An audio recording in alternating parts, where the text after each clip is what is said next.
پخپل وطن کې ولې در په در یا مصاحبه وطن زموږ شته خو مهاجر یا مصاحبه وطن زموږ شته خو مهاجر یا مصاحبه خپل کور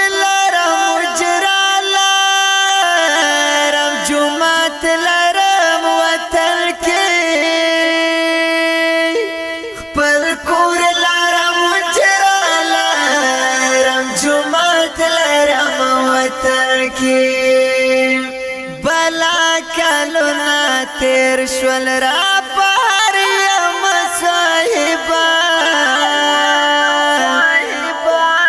وطن زموږ شته خو مهاجر یا مصاحبه وطن زموږ شته. السلام علیکم ورحمت الله. قدر بلیدونکو تاسو چې د کوزي خیمې ګوري مونږ ودرولې دا کیمپ مونږ د څه لپاره جوړ کړی چاته مو جوړ کړی یو دغه ویډیو در سره وګورئ چې دغه کیمپ ته څوک راځي او دغه خیمو کې څوک کینی فقط یو دغه ویډیو در سره وګورئ. السلام علیکم. ستړي مه شئ. آفرین دی. قدر بلیدونکو دا زمونږ هغه ګلالي ماشومان وو چې دوی په همدغه ځمکه باندې ناست وو دوی به درس ویلو همدغسې وه که نه تیږو باندې ناست وی درس مو ویلو باران دپاره څه نه وو لمر دپاره هم څه نه وو که نه اوس څه شی شته څه شی کومه دي ماشاءالله څومره ښه شولې وته 100% ماشاءالله ګلالي ماشومان ګورئ وایي موږ 100% ورته خوشحاله یو واقعا موږ هم 100% خوشحاله یو چې ستاسو دپاره موږ یو لږ څه کار وکړلو یو د اوبو څاه یو 14 دانې خیمې دا زموږ په واس کې وي ستاسو دپاره موږ وکړلې شاید په آینده کې تاسې نه غټ انجینران وتلي وي ډاکټران وتلي دغه صحنه به بیا درته یاد وي چې داسې یو وخت و چې موږ تیږو باندې ناست وو او تیږو باندې موږ درس ویلو اوس دغه ځای ته رسېدلي یو موږ نه غواړو چې تاسې په تیږو باندې کښېنئ تاسې د سره لمر لاندې کښېنئ یا تاسې باندې باران ورېږي سیم کې ناست وئ درس نشئ ویلی موږ هغه خپل هڅې او کوښښونه وکړل ستاسو دپاره د اوبو څاه چې ستاسو لومړی ضرورت و هغې تر څنګ خیمې ستاسې دوهم ضرورت و دغه الحمدلله پوره شو دریم ضرورت مو څه شی دی تاسې تعمیر انشاءالله هغه به هم پوره کېږي الله ته امید شته. قدر ملیدونکو دوی به اوس دغه ځمکه باندې نه کښېني دوی به اوس ځي هغه خیمو کې به ارام درس وایي که څه هم د مکتبونو نوره رخصتي ده او د دوی یوې دورې امتحانونه ختم شوي ده یوې دورې امتحانونه یې پاتې دي دوی دپاره موږ د خیمې ورته ودرولې تر څو دوی یوه ورځ هم تیږو باندې کښېني یوه ورځ هم دوی لمر ته او یخ ته کښېنني تر څو دوی په خیمو کې شي که څه هم دغه خیمې به اوس موږ ورته ودرولې شاید د رخصتي شي رخصتونه وروسته د خیمې بیرته ټولې کړو او ورته کېږدو کله چې بیرته مکتبونه فعالېږي هغې نه وروسته بیا هم د خیمې دوی دپاره همدلته ودرېږي ځکه چې درې میاشتې ولاړې وي د خیمې شاید باران هغې خرابې کړي نو موږ نه غواړو چې د خیمې خرابه شي او بیرته دغسې سلامت یې ورته کېږدو چې کله بیرته هغه راغلو مکتب خلاص شولو او دغه خیمې بیا ورته ودرېږي دوی به استفاده ترې کوي خپل درس به وایي. تللی ټول جدا دی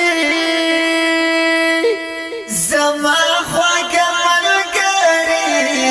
رانه تللی ټول جدا دی دا ځکه په صحرا په سم ډګر یم صاحبه وطن زموږ شته خو مهاجر یم زما دغه سپین ږیری کاکا به تاسې بله ویډیو کې کتلی وي شاید څنګه تاسې اوس هم ګورئ ما سره لمر ته و خیمه نه وه بل شی نه و الحمدلله ښې ستاسو برکت و چې نن زما هغه سپین ږیری کاکا خیمې سوري لاندې ناست دی او خپلو ماشومانو ته درس ورکوي مریم صاحب څومره خوشحال یې اوس اوس دومره خوشحاله یم چې هسې نه منله خبره ده الله پروردګار مو کامیاب کړي الله مو د غمو دردونه بچ کی د ظالمانو نه بچ امين کله چې هغه مشمون خورو کې نوستو خورو کې نوستو شنه اسمان لوندې وو څه احساس وکړو په هغه وخت کې ګلټو کې نوستو داغه د خالق مهرباني دو بیا د کاروان سره مهرباني وا چې داغه د خیمه او تابغه کړی ټټونه ویر کړل انځه کني نوستو په خورو یرو کې هغه د ټټ ته ملو شو خپ درنخ کېنستای خپ درنخ ته هغه د خیمه د ارشه ته ودرول دا چا د مثال د کاروان سره ژوندای وسداد زموږ سره هغه به احساس ورونه دي چې خپل خوږ وطن په دې خایده پر دې وطن کې مسافر دي د هغه حکومتونو امرسته دي موږ یوازې د هڅه کړې چې دوی ته غاګ ورسو د حکومتونو امرسته دي الله دې ته جوړنامه وکړي د ټول مسلمان ته جوړنامه وکړي ټول مسلمان ته دا وکړي پروردګار دې د ګل ګلزار الله دې کامیاب امين څومره خوشاله اوسئ سي شاګردونو سلطي صدا اول په خورو کې نو وسوي خور نرجک شو وسه چې کله شګراتو چې کړه مونږ لو خو نتا درس منایلو چې و شګرا شو ته چې کوي مونږ دلته داسي ایو و په تاسو ته ان شاء الله غورمرسي نه به شګرار سي تاسو په راحت کې خپل درس یې او دغه تشویش کې به کور نه ارته چې د سیم ته لوړ شم په سیم کې به زه د شناس مونلون د نو سم یا به شګرا شي او برون شي امو د پټول زی بنوي اوس پټول زی پیدا شو اوس هغه اندخنه ځون نه لړای کړه پټوډا ځړ اوس مکتب ته آفرین دی خپل درسونه وای ان شاء الله موږ سره یو او تعمیر به ان شاء الله جوړیږي خدای مې ربون دی څومره خوشاله هغه وخت چې موږ ته خبرې کړې دی وبو برما وشوله خیمه وشولې خړو خور نرجک شو ټاټ نه کینسته او خیمه دي څومره خوشاله اوس زه ډیر خوشاله ما سلپی سره خوشاله ما هغه نخنه سره شته چې کله به کور نه راتلی چې ما باندې به باد راشي او باران راشي نه زه موږ ډیر سلپی سره خوشاله یو او به مو رسیدي او خیمه مو رسیدي خوشاله اوس خوشاله ډیر کله چې کور نه مخکې راتللی څه فکر دی کولو ما دا فکر کاوه چې موږ به اوس هلته په خاور کې درس هیڅ زده کړو دا ماشومان دي کله یوې خواته مو هنړی کله بلې خواته شکر د راوسه دې خاور کې دغه غوسو دا ترار زموږ پکې نو دا خاورې لاړې تاسو اوس متوجه شوئ درس ته کنه تاسو اوس مخ نه اوړئ تختې ته متوجه شوئ لکه مخکې تاسو په ډاګ کې ناست وئ هغې خوا مو تاسې مخ اړوه هغه د درس هغه صحنه به ګډه وډه شوله اوس مو ټوله توجه درس ته شوه که نه ماشاءالله زما یو کوچنی ماشوم هم دې باندې پوهېږي چې کله موږ دپاره درسي ماحول برابر وي موږ بل خواته مخ نه اړوو چې کله موږ خیمه وي داسې یو ځای وي چې موږ ټوله توجه درس ته وکړو ماشاءالله څومره با استعداده ځوانان لرو ماشومان لرو په دې هېواد کې چې دوی هر څه ته فکر دی تاسې ګورئ چې د دې لیسې دپاره موږ څه کړي دي لنډې درته وایم د دې دپاره برمه نه وه موږ ورته برمه ووهله د دې دپاره ټنکي نه وه ټنکي ورته جوړه شوله د دې دپاره شمسي نه وي هغه شمسي ورته وشوې د دې دپاره خیمې نه وي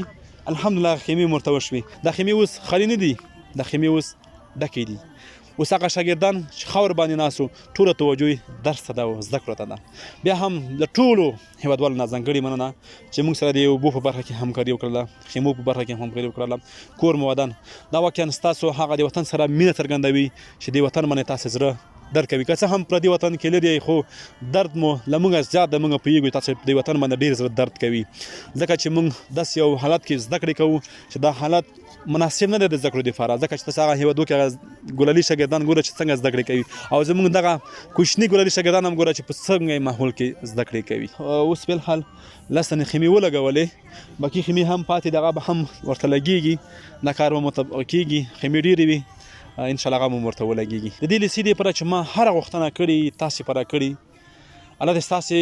ټولې هیلې پوره کړي لکه څنګه چې زما دا هیله تاسې پوره کړله بیا هم ډېره مننه خوشحاله اوسئ سلامت اوسئ تر بیا ښې چارې او ښه وخت وطن زموږ شته خو مهاجر یم صاحبه وطن